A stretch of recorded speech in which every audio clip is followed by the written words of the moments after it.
Le Premier ministre avait beaucoup de choses à dire avec le président français, mais il s'agissait en grande partie de calmer les choses après la querelle avec l'UE sur les questions d'administration des vaccins la semaine dernière et les commentaires négatifs de M. Macron récemment sur le vaccin d'Oxford. Ainsi, parallèlement au Brexit, au changement climatique, la Russie et l'Iran, Londres et Paris se sont mis d'accord sur une position de coopération allant de l'avant, notamment sur la production et le développement de vaccins.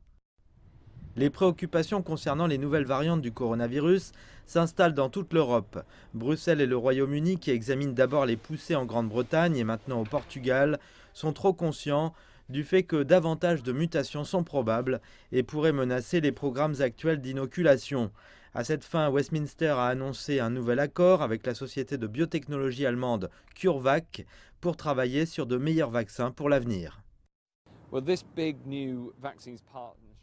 Eh bien, ce grand nouveau partenariat de vaccins avec CureVac a pour but de nous assurer que nous utilisons le Royaume-Uni, leader mondial de la science et sa capacité génomique, et nous nous assurons que nous avons des vaccins qui pourraient être fabriqués ici même, au Royaume-Uni, qui peuvent être retournés plus rapidement que la génération actuelle et qui peuvent être utilisés pour vacciner contre toutes les variantes qui pourraient venir à l'avenir.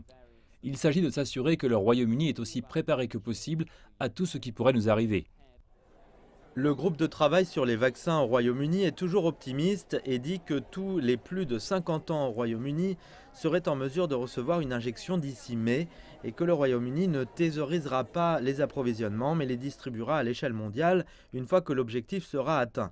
Mais il est admis que le programme vaccinal actuel, aussi crucial soit-il, n'est qu'une première étape. Il est plus clair maintenant que cette pandémie évolue vers un concours à long terme avec l'adaptabilité d'un virus agressif d'un côté et l'ingéniosité de la science humaine de l'autre.